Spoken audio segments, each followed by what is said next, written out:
ආයුබෝවන්. අද අපි ටිකක් ගැඹුරින් බලන්න යන්නේ මේ අපේ අතේ තියෙන මූලාශ්‍රය ලෝභය අසීමිත ලාභ සෙවීමේ අනතුරු. මේකෙදි විශේෂයෙන් අවධානය යොමු කරලා තියෙන්නේ අර වෙළඳාමේදී. ඒ කියන්නේ ට්‍රේඩින් වලදී ලෝභකම කියන එක කොහොමද බලපාන්නේ කියලා. ඕ ඒක හරිම වැදගත් මාතෘකාවක්. අපි බලමු මේ මූලාශ්‍රයෙන් මොනවද ගන්න තියෙන ප්‍රධාන දේවල් කියලා. ඇත්තටම මේ මූලාශ්‍රය ලෝභය ගැන කියන්නේ ඒක මිනිස් මනසේ තියෙන දෙයක්. අර Tamanට ලැබෙන දෙයට වඩා තව ඕන කියන අර ප්‍රබල ආසාවක් විදියට. සමහර වෙලාවට පාලනය කරන්නත් බැරි තරම්. අන්න ඒක. හරියටම. විශේෂයෙන් ට්‍රේඩින් වලදී ගත්තොත් මේක පේන්නේ අර ලාභය තව වැඩි කරගන්න තියෙන අසීමිත උවමනාවක් විදියට. ඒක නවත්ත ගන්න බැරි වෙන එක නේද? මූලාශ්‍රය අර කතාවකුත් තියෙනව නේද? අලුත් ට්‍රේඩර් කෙනෙක් ගැන. ඔව් ඒක හොඳ උදාහරණයක්. හිතන්නකෝ මිල ඩොලර් 100ක් වගේ තැනක තියෙද්දි chart එක බලනකොට පේනවා හොඳටම උඩට යන ලකුණු. strongly bullish. හරි. ඉතින් මෙයා මොකද කරන්නේ? buy කරනවා ඉලක්කය තියාගන්නවා 105 බිඳුව. හරි. එතකන් හොඳයි. දැන් මොකද වෙන්නේ? මිල යනවා 104.8 බිඳුවට කිට්ටු වෙනවා. ඔව් කිට්ටු වෙලා පොඩ්ඩක් ආපස්සට එනවා. රිට්‍රේස් වෙනවා කියන්නේ.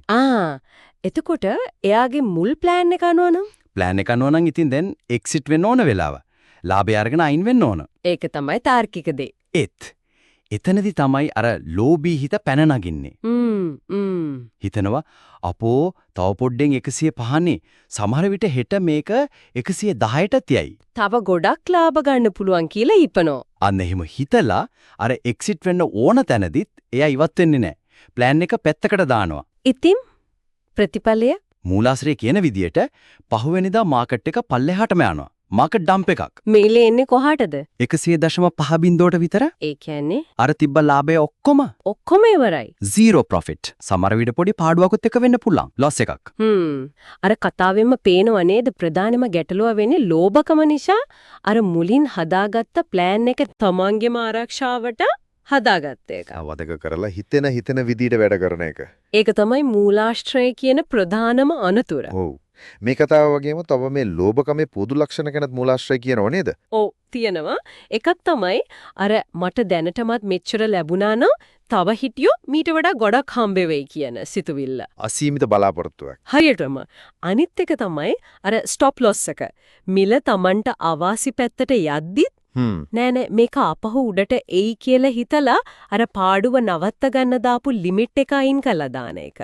ඒ කියන්නේ තමන්ව ආරක්ෂා කරගන්න දාපු වැටත් කඩලා දානවා වගේ වැඩක් නේද ඒක? අනිවාර්යයෙන්ම.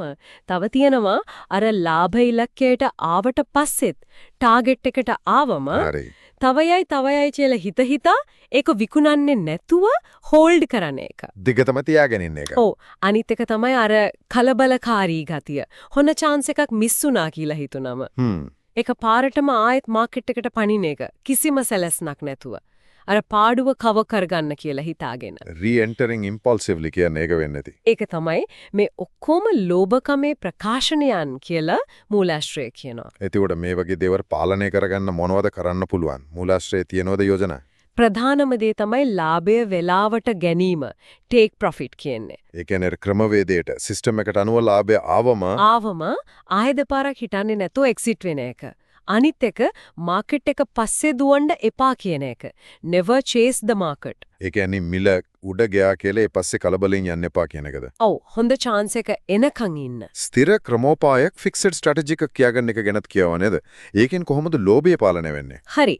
ස්ථිර ක්‍රමෝපායක් කියන්නේ පැහැදිලි නීති ටිකක්. උදාහරණයක් විදිහට මිල මේ ගානට ආවත් මම අනිවාර්යෙන් ලාභය අරන් අයින් වෙනවා. එහෙම නැත්නම් මේ මට්ටමින් පහළට ගියොත් මම පාඩුව බාරගෙන අයින් වෙනවා. වගේ නීති. තමන්ටම දාගන්න නීති. ඔව්. මේ නීති හරියටම ෆලෝ කරනකොට අර ලෝභී හැඟීම් වලට නැත්නම් බයට ඉඩ දෙන එක අඩු වෙනවා. තව හරිම වැදගත් දෙයක් තමයි හැමදේම සටහන් තියාගන්න එක. journal everything. තමන්ගේ තීරණ විශේෂයෙන් අර ලෝභකමඩ ගත්ත තීරණේම ලීලා තියාගන්න එක.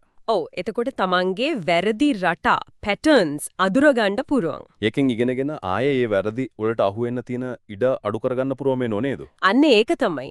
ඒකෙන් ලොකු විනයක් ඇති වෙනවා, self awareness එකක් එනවා. එහෙනම් මේ ඔක්කොම එකතු කරලා බැලුවම මූලාශ්‍රයේ පණිවිඩය වෙන්නේ ලෝභකම කියන එක සමහර විට පොඩි වෙලාවකට හොඳ ලාභයක් වගේ පෙනුනට පෙනුනට දිගු කාලීනව බැලුවොත් ඒක මුළු ගිනුමටම account එකටම හරිම භයානකයි කියන එක. ඇත්තම ප්‍රබල සතුරෙක් වගේ. හ්ම්. ඉතින් අවසාන වශයෙන් මේ මූලාශ්‍රය අපිව පොඩ්ඩක් හිතන්න පොළඹවනෝ නේද? අර මාකට් එකේ සද්දෙට. මාකට් නොයිස් එකට ඔව් ඒ කියන්නේ අර අනිත්‍යයි කියන දේවල් ප්‍රස්තාරවල වෙනස් වීම වලට. ඒවට කලබල වෙනවා වෙනුවට තමන්ගෙම හොඳට හිතලා හදාගත්ත සැලැස්මට අනුව විතරක් එක්සිට් වෙන තීරණය කරන එකේ වැදගත්කම. ඒක තමයි වැදගත්ම දේ. ලාභය ඇස්සිසරා පේනකොට ඒ වෙලාවට අපි තීරණ ගන්න විදිය ගැන ආයිසරයක් හිතලා බලන්න මේ කතාබහ උදව්මක් වෙයි කියලා හිතනවා. අනිවාර්යයෙන්ම